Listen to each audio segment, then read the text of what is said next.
Assalamualaikum warahmatullahi wabarakatuh. Perkenalkan, saya Novalia Widiati, NPM 18690014 akan mempresentasikan jurnal internasional dengan judul Production of Volatile Aroma Compounds by Kefir Starter Culture. Pendahuluan.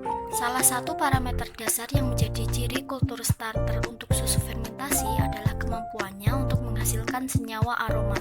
Senyawa organik volatil dengan jenis karbonil yang diyakini memiliki pengaruh yang menentukan pada aroma yang dihasilkan karena konsentrasinya yang relatif tinggi.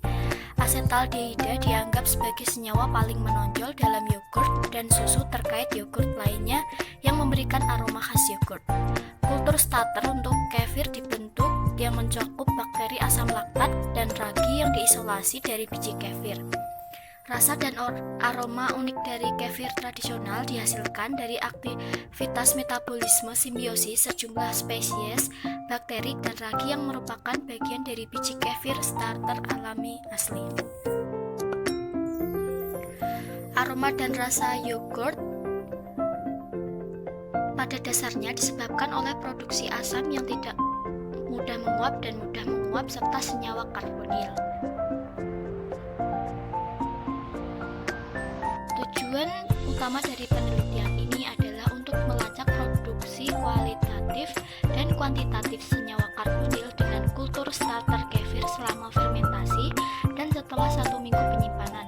Produksi senyawa aroma oleh kultur starter strain tunggal termasuk dalam kultur starter untuk kefir juga dipelajari. Selanjutnya ada bahan-bahan dan metode. Untuk mikroorganismenya ada biji kefir digunakan untuk membentuk starter kefir, kemudian kultur starter bakteri yaitu ada Lactobacillus dulbruegi, Bulgaricus hb1 dan Helveticus mb12 dan Coccinyllactococcus lactis C15 dan Streptococcus thermophilus T15. Untuk kultur raginya yaitu ada Saccharomyces cerevisiae A13. Strain ragi ini ditanam dalam rangka 3 pada ekstrak malt agar miring pada suhu 28 derajat Celcius dan disimpan pada suhu 4 derajat Celcius. Strain dipertahankan pada media ini dipindahkan setiap 4 minggu dan disimpan pada suhu 4 derajat Celcius. Untuk kultur tunggal asam laktat yaitu ada inokula yang pertama dan inokula yang kedua. Untuk inokula yang pertama, susu skim yang di autoclave 0,1% lemak susu diinokulasi dengan 1% dari setiap kultur strain tunggal yang dimasukkan ke dalam starter kefir bakteri. Inkubasi berlangsung hingga pH 4,7 pada temperatur yang berbeda-beda. Untuk ST Thermophilus T15 yaitu 43 derajat Celcius selama sekitar 4,5 jam. Untuk LP Bulgaricus HB1 43 derajat Celcius selama sekitar 5 jam. Untuk LP Helveticus MP12 37 derajat Celcius selama sekitar 16 jam dan LC Lactis C15 28 derajat Celcius selama sekitar 18 jam. Pada inokula kedua, susu sapi 3% lemak susu dipasteurisasi pada suhu 92 derajat Celcius untuk 15 menit dan dihomogenisasi. Diinokulasi dengan 2% dari masing-masing inokula pertama. Inkubasi berlangsung sampai pH 4,7. Untuk setiap kultur tunggal, 3 batch kultur tunggal bakteri 310 liter diproduksi dengan 2% inokulum 2 dari setiap strain tunggal asam laktat.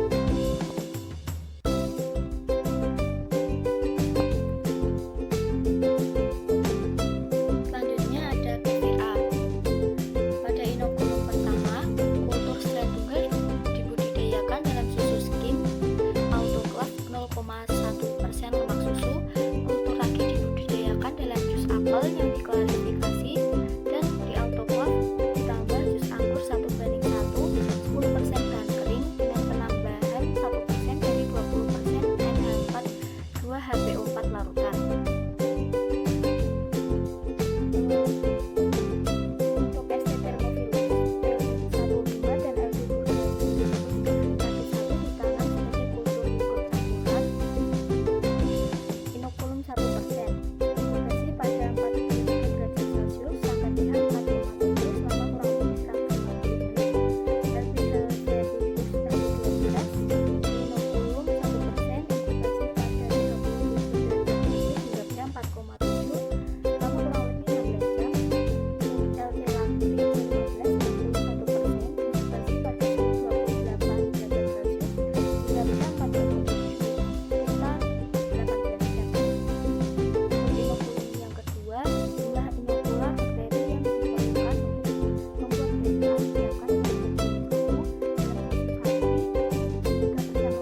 diaktifkan dengan cara berikut. Susu skim steril 0,1% lemak susu didinginkan sampai 18-20 derajat Celcius, diinokulasi dengan biji kefir.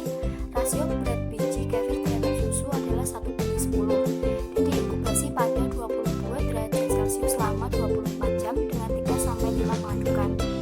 Dengan 3-5 pengadukan, butir kefir dipisahkan dari susu fermentasi dengan penyaringan melalui saringan dan dicuci dengan air steril yang digunakan sebelum digunakan pada bagian kultur berikutnya. Biji kefir tumbuh dan segar digunakan sebagai inokulum sebanyak 3% untuk pembuatan kefir tradisional.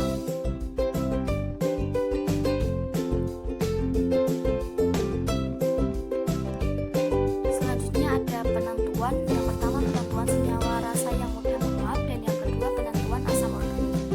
Untuk penentuan senyawa rasa yang mudah menguap, analisis komponen yang mudah menguap. Sampel kefir 2,0 gram dipindahkan ke botol ruang 6,0 ml sampai sampel dipanaskan pada suhu 80 derajat Celcius selama 4 menit.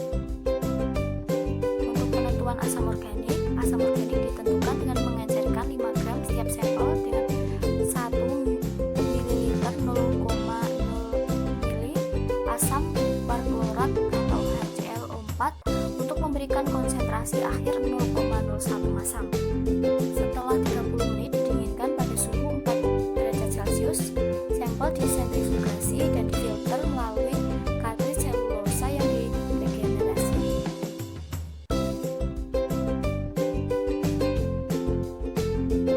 Selanjutnya ada hasil dan pembahasan. Hasil dari gambar 1 menunjukkan produksi senyawa karbonil dengan starter kefir, yaitu kefir A selama fermentasi. Sintesis asetaldehida lebih intensif dilakukan pada kefir A dengan konsentrasi maksimum 18,3 dibandingkan dengan 9,5 mg di kefir B, yaitu terlihat di gambar pertama dan gambar ketiga.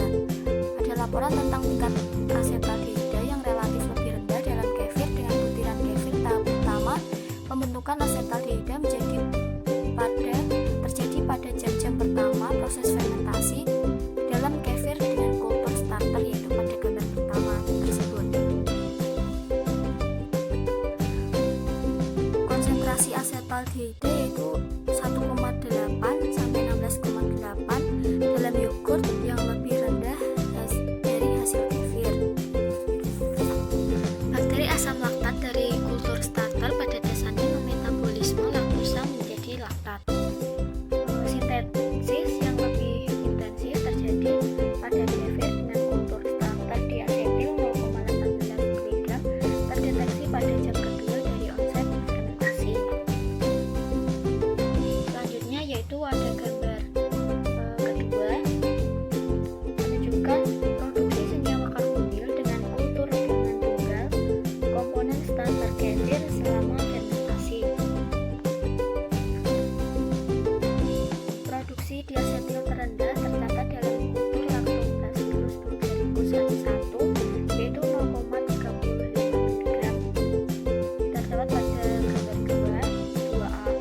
Konsentrasi diasetil maksimum dicapai selama periode pertumbuhan eksponensial dari kultur strain tunggal ST Thermophilus T15 Calculhel Veticus MB12, yaitu pada gambar 2B.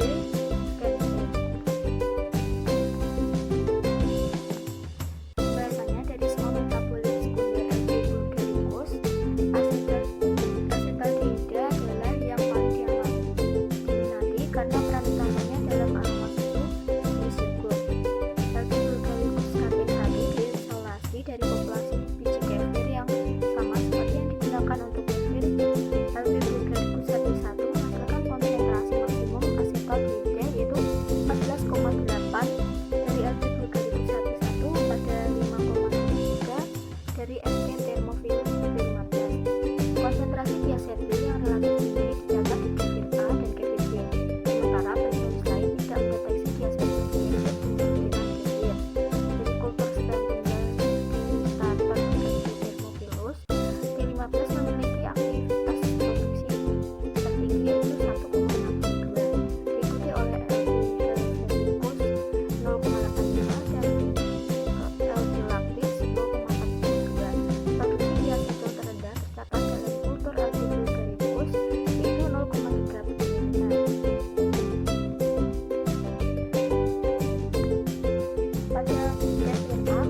pertama, fermentasi.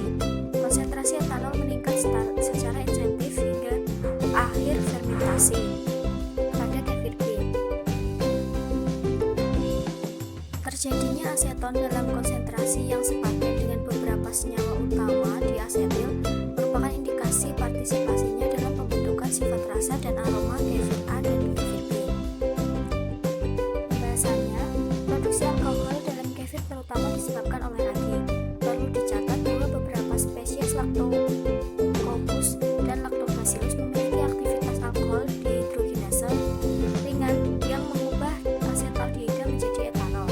Pada kefir dengan butir kefir dicatat diasetil pada jam ke-12 dengan aktivitas selanjutnya ditingkatkan hingga jam ke-42, yaitu terdapat pada gambar ketiga. Pirufat lebih disukai diubah menjadi laktat dan isopirufat diubah menjadi asetaldehida dan diasetil.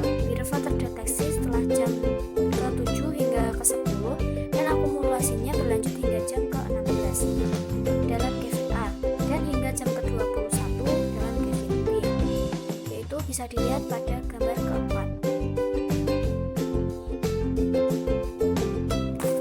Kesimpulan dari presentasi tersebut yaitu senyawa karbonil pada proses pembuatan kefir dari kultur starter dan dari butir kefir ditemukan asetaldehida, etil asetat, 2-butanon, diasetil, dan etanol. Perbedaan yang signifikan dalam produksi senyawa karbonil setara kefir A dan kefir B dicatat dalam kaitannya dengan asetaldehida dan diasetil. Kedua senyawa pembentukan aroma tersebut ditemukan dalam konsentrasi yang lebih tinggi pada kefir A. Hal tersebut disebabkan karena adanya produksi aktivitas asetaldehida dari Lactobacillus bulgaricus HP1 strain dan diasetil dari ST thermophilus T15 strain. Sekian presentasi dari saya. Apabila ada salah kata, saya mohon maaf. Wassalamualaikum warahmatullahi wabarakatuh. Terima kasih.